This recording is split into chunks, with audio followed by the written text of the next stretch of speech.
Oke, soal berikutnya matriks. Di sini diketahui matriks P adalah sebagai berikut. Dan jika A sama dengan P inverse dan B sama dengan 5A, tentukan determinan B. Oke, langkah pertama yang kita lakukan adalah mencari determinan matriks yang diketahui, yaitu mencari determinan matriks P. Ya, determinan P sama dengan bisa menggunakan cara Sarus atau boleh menggunakan cara yang lain. Oke, kali ini saya menggunakan cara yang ini ya. Kita gunakan baris pertama. Jadi determinan P adalah 62. Selanjutnya, setelah diketahui determinan P, di sini kan diketahui A sama dengan P inverse. Kita cari, jadi kedua ruas ini kita determinankan. Determinan A sama dengan determinan dari P inverse. Determinan P inverse ini sama dengan 1 per determinan P. Berarti determinan A sama dengan determinan P-nya tadi sudah kita cari. Berapa determinan P-nya? 62 ya. Nah, jadi determinan A-nya adalah 1 per 62. Kita simpan lagi. Dan kita lihat yang diketahui di soal B sama dengan 5A. Yang ini kita determinkan juga kedua ruasnya. Berarti determinan B sama dengan determinan 5A. Nah, tadi determinan A ini sama dengan determinan dari P inverse. Berarti determinan B ini akan sama dengan determinan dari 5P inverse. Kita ingat sifat determinan yang ini. Determinan K dikali M pangkat N, ini bentuknya sama dengan 5P inverse ya. 5P inverse KM pangkat N. Maka ini sama dengan K dipangkatkan ordo dikali determinan M pangkat N. Berarti untuk yang ini, ya di sini K-nya adalah 5, M pangkat N-nya adalah P inverse. Jadi determinan 5P inverse ini berubah menjadi K pangkat ordo. K-nya adalah 5. 5 dipangkatkan ordonya ini adalah ordo matrik 3 kali 3. Berarti 5 pangkat 3 dikalikan determinan M pangkat N. M pangkat N-nya tadi P inverse. Jadi determinan B sama dengan 5 pangkat 3.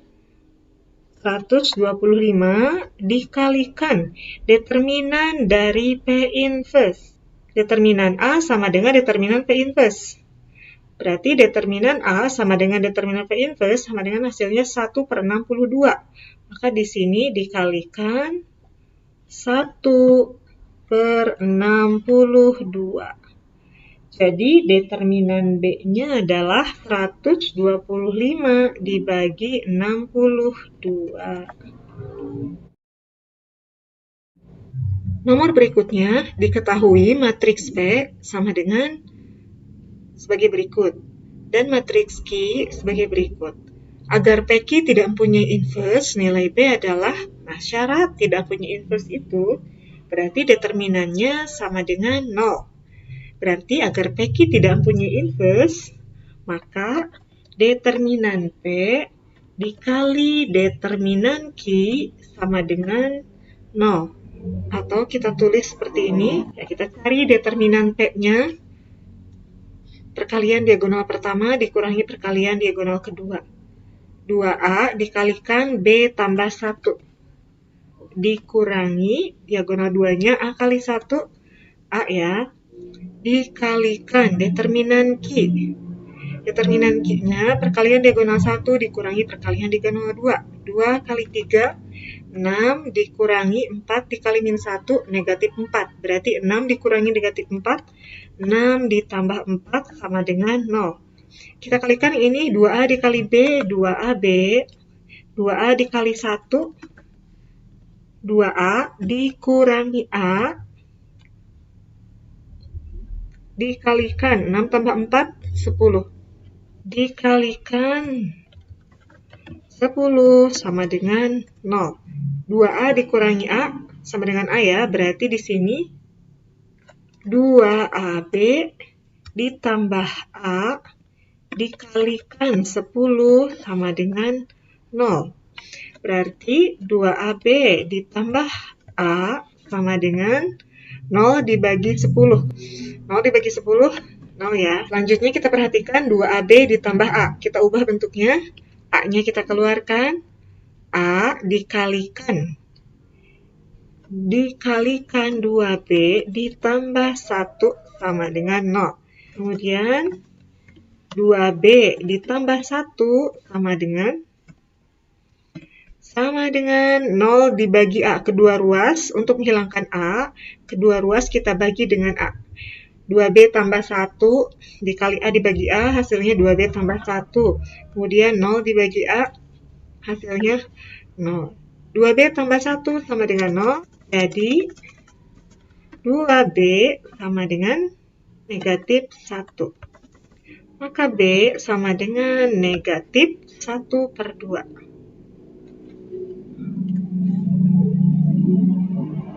Soal berikutnya, diketahui Ani pergi ke tempat olahraga 6 hari sekali, Beni pergi ke tempat olahraga 12 hari sekali, dan Citra pergi ke tempat olahraga 5 hari sekali. Pada hari keberapa mereka akan ke tempat olahraga bersamaan? Nah, ini kita gunakan KPK dari 6, 12, dan 5. KPK-nya berapa? Ya, KPK-nya adalah 60. Berarti mereka akan ke tempat olahraga bersamaan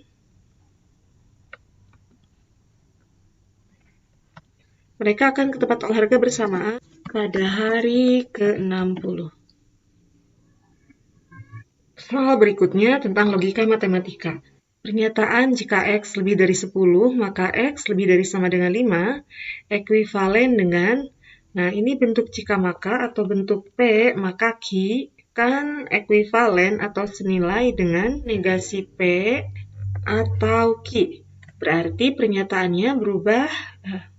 pernyataannya ini akan berubah menjadi negasi dari P. Di sini P-nya X lebih dari 10.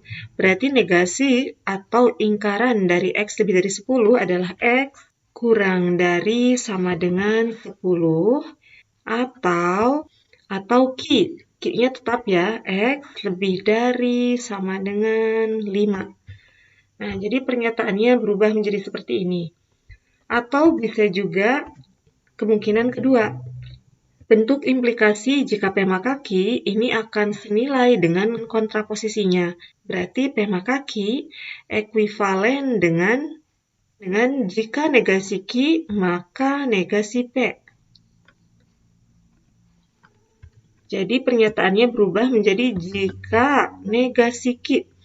Ingkaran dari X lebih dari sama dengan 5 adalah X kurang dari 5. Jika X kurang dari 5, maka negasi P, ingkaran dari P-nya. Ingkaran dari X lebih dari 10 adalah X kurang dari sama dengan 10. Nah, jadi kemungkinan jawabannya bisa 2, bisa X kurang dari sama dengan 10 atau X lebih dari sama dengan 5 dengan menggunakan rumus yang ini, atau bisa juga hasilnya menjadi jika X kurang dari 5, maka X kurang dari sama dengan 10 dengan menggunakan rumus kontraposisinya. Nomor berikutnya adalah soal peluang. Dalam sebuah kotak terdapat 5 bola merah dan 10 bola putih.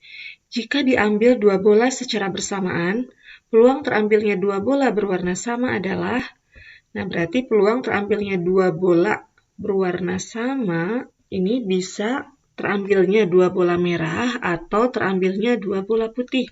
Berarti caranya, ini kita cari peluang 2 merah ditambah peluang 2 putih. Ya, peluang 2 merah, tadi dalam satu kotak ada 5 bola merah ya, berarti pengambilan 2 bola merah itu kombinasi 2 dari 5 atau 5 kombinasi 2 dibagi pengambilan seluruhnya, yaitu pengambilan 2 bola dari totalnya seluruhnya ada 15 bola, berarti kombinasi 2 dari 15 atau 15 kombinasi 2 ditambah peluang putih, bola putih seluruhnya ada 10, berarti kombinasi 2 dari 10 dibagi kombinasi 2 dikali 15. Nah, sama dengan 5 faktorial dibagi 5 kurangi 2. 3 faktorial dikali 2 faktorial dibagi 15 faktorial dibagi 15 kurangi 2, 13 faktorial dikali 2 faktorial. Ditambah, atau ini karena penyebutnya sama, kombinasi 2 dari 15 kita satukan saja, ditambah kombinasi 2 dari 10 berarti 10 faktorial dibagi 10 kurangi 2, 8 faktorial dikalikan 2 faktorial. Sama dengan 5 faktorial dibagi 3 faktorial, ini berarti sisanya berapa? 5 kali 4. Dibagi 2 faktorial ya, dibagi 2, ditambah 10 faktorial dibagi 8 faktorial, berarti sisanya 10 kali 9, dibagi 2, dibagi 15 faktorial bagi 3 faktorial, ini sisanya 15 dikali 14, dibagi 2. Sama dengan 4 bagi 2, 2 dikali 5, 10 ya. 10 ditambah 10 dibagi 2, 5 kali 9, 45. Dibagi 14 bagi 2, 7. 7 dikali 15 itu 105. Jadi sama dengan hasilnya 55 per 105. Atau bisa kita sederhanakan dibagi 5, pembilangan penyebutnya menjadi 11 per 21. Nah, jadi peluang terambilnya 2 bola berwarna sama adalah 11 per 21. Nomor berikutnya diketahui fx sama dengan sebagai berikut, dan fx continue pada x sama dengan 1. Nilai f1 adalah, nah ini kita gunakan limit, jadi limit x mendekati 1, 6-nya kita keluarkan, jadi 6 dikali akar 10 min x, dikurangi 8 per x dibagi x dikurangi 1. Ini caranya kita kalikan dengan sekawannya, jadi tandanya berubah, tadinya pengurangan menjadi penjumlahan. Ya, kita perhatikan yang atas, 6 dikali, ya kita perhatikan ini adalah bentuk a min b dikali a plus b, berarti hasilnya adalah a kuadrat dikurangi b kuadrat. Jadi ini sama dengan 10 min x dikurangi a kuadrat min b kuadrat. B kuadrat berarti kuadrat dari akar 8 plus x, yaitu 8 plus x dibagi x min 1 dikalikan yang ini. Nah, kemudian yang atas kita operasikan. 10 dikurangi 8, 2 ya, min x dikurangi x berarti min 2x ditambah 2. Ya, yang atas kita ubah bentuknya. Di sini ada min 2x tambah 2, agar bisa dibagi dengan yang bawah, kita ubah bentuknya, min 2-nya kita keluarkan, min 2 dikali x dikurangi 1. Nah, berarti x min 1 habis ya, jadi sisanya, ini tinggal 6 dikali min 2, min 12 dibagi akar 10 min x ditambah akar 8 plus x. Ini langsung kita substitusikan saja nilai x-nya.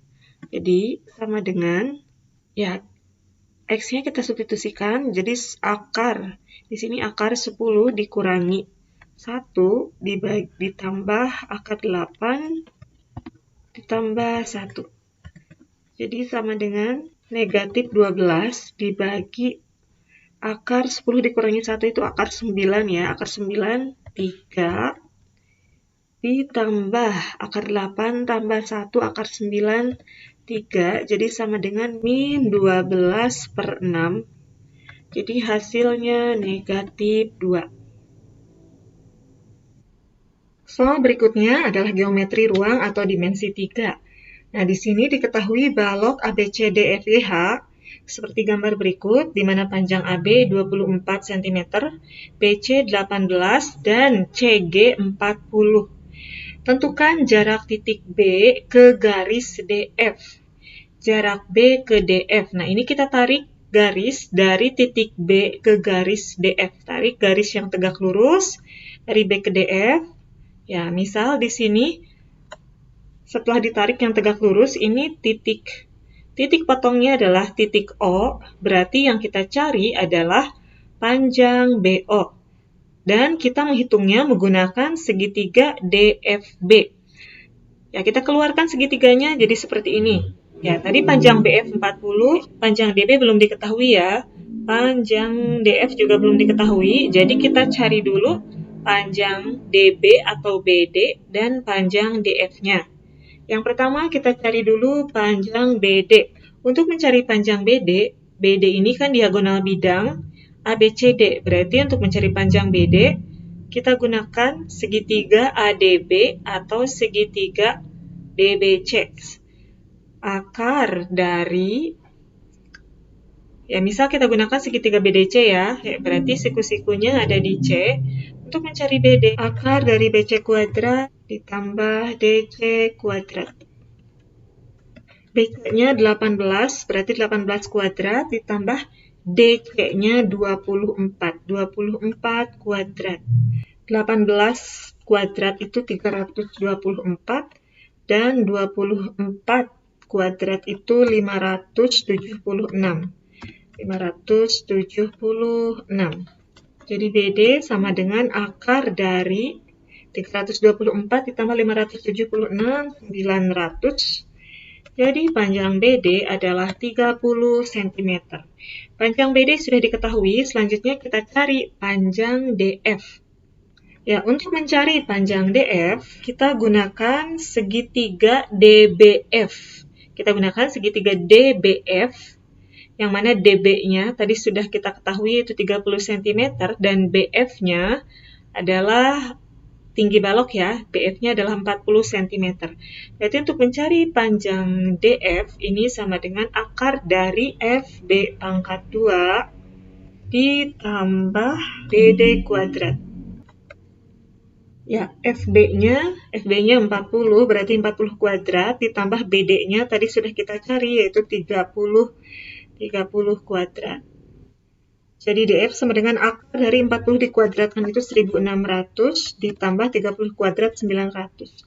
Akar 1600 tambah 900, akar 2500. Maka panjang DF, akar dari 2500 sama dengan, iya,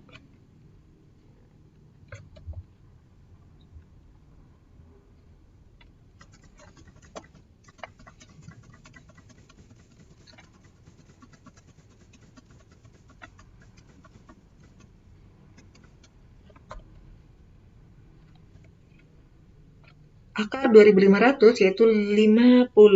Nah, berarti panjang DF-nya adalah 50.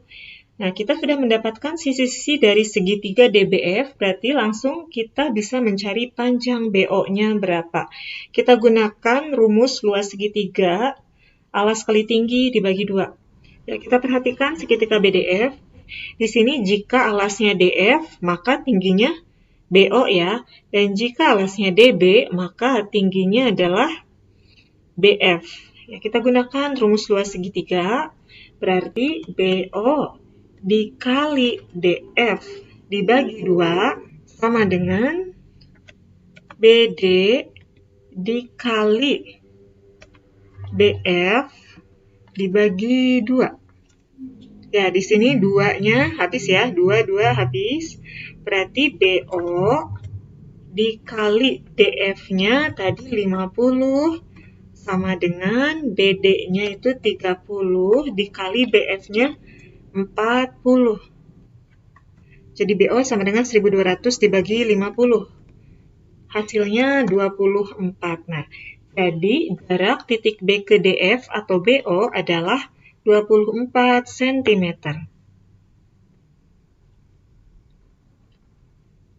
Soal selanjutnya masih geometri ruang.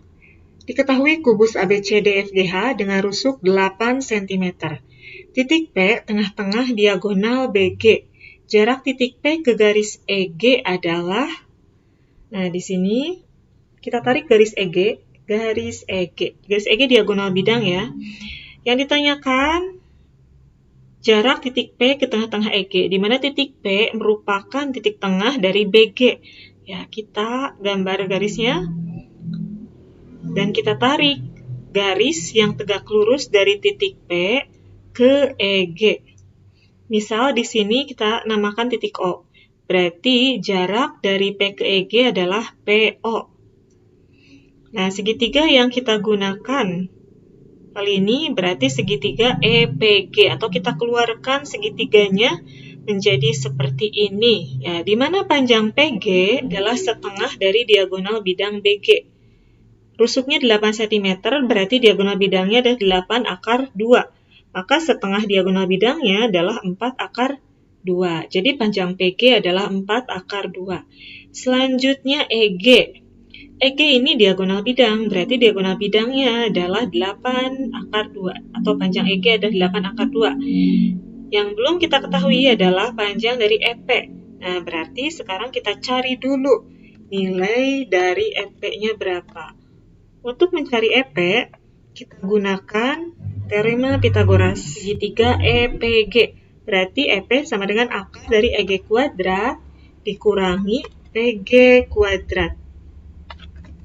EG-nya tadi 8 akar 2 dan PG-nya adalah 4 akar 2. Jadi EP sama dengan akar dari 8 akar 2 dikuadratkan, 8 dikuadratkan 64. Akar 2 dikuadratkan 2, 64 kali 2, 128. Dikurangi 4 akar 2 dikuadratkan, 4 dikuadratkan 16, akar 2 dikuadratkan 2, 16 kali 2, 32. Jadi EP sama dengan akar dari 128 dikurangi 32, yaitu akar 96. Jadi panjang EP-nya adalah, ini kita ubah bentuknya, 96 itu 16 kali 6 ya, akar 16 kali 6. Akar 16 adalah 4, berarti 4 akar 6. Nah, panjang EP-nya sudah diketahui, yaitu 4 akar 6. Maka langsung kita cari panjang OP dengan menggunakan rumus luas segitiga alas kali tinggi dibagi 2. Berarti OP dikali EG dibagi 2 sama dengan PG dikali EP dibagi 2. Nah, ini 2 habis ya, berarti tinggal OP dikali EG. EG-nya tadi sudah diketahui, yaitu 8 akar 2 sama dengan PG. PG-nya 4 akar 2 dikalikan EP. EP-nya 4 akar 6. EP-nya 4 akar 6. Jadi OP sama dengan 4 akar 2 dikali 4 akar 6, 16 akar 2 kali akar 6 itu akar 12 ya. Akar 12, atau langsung kita ubah saja bentuknya. Akar 12 itu akar 4 kali 3. Akar 4, 2. Berarti di sini 2 akar 3. 16 dikali 2 akar 3 dibagi 8 akar 2. Jadi 4 akar 3 dibagi akar 2. Nah, ini kita rasionalkan. Kita rasionalkan dikalikan akar 2 per akar 2. Jadi OP sama dengan 4 akar 3 dikali akar 2, 4 akar 6, dibagi akar 2 dikali akar 2 itu akar 4, yaitu 2 ya. 4 akar 6 dibagi 2. Jadi panjang OP sama dengan 2 akar 6. Soal berikutnya masih tentang geometri ruang. Diketahui kubus ABCDFGH rusuknya 12 cm. Jarak titik E ke bidang BDG adalah, nah di sini ada bidang BDG. Yang ditanyakan jarak titik E ke bidang BDG. Ya, di sini kita ingat, untuk mencari jarak titik E ke bidang BDG adalah 2/3 dari diagonal ruangnya. Ini jika yang ditanyakannya jarak E ke BDG ya, tapi akan berbeda jika yang ditanyakannya jarak C ke BDG, maka itu adalah 1/3 diagonal ruangnya. Nah, langsung kita hitung saja. Di sini rusuknya 12 cm, berarti diagonal ruangnya adalah 12 akar 3. Langsung kita kalikan saja, 2/3 dikali 12 akar 3, yaitu 12 dibagi 3, 4 kali 2, 8 akar 3 cm. Nah, jadi jarak titik E ke bidang BDG adalah 8 akar 3 cm. Ya, sekian untuk pembahasan kali ini. Terima kasih. Wassalamualaikum warahmatullahi wabarakatuh.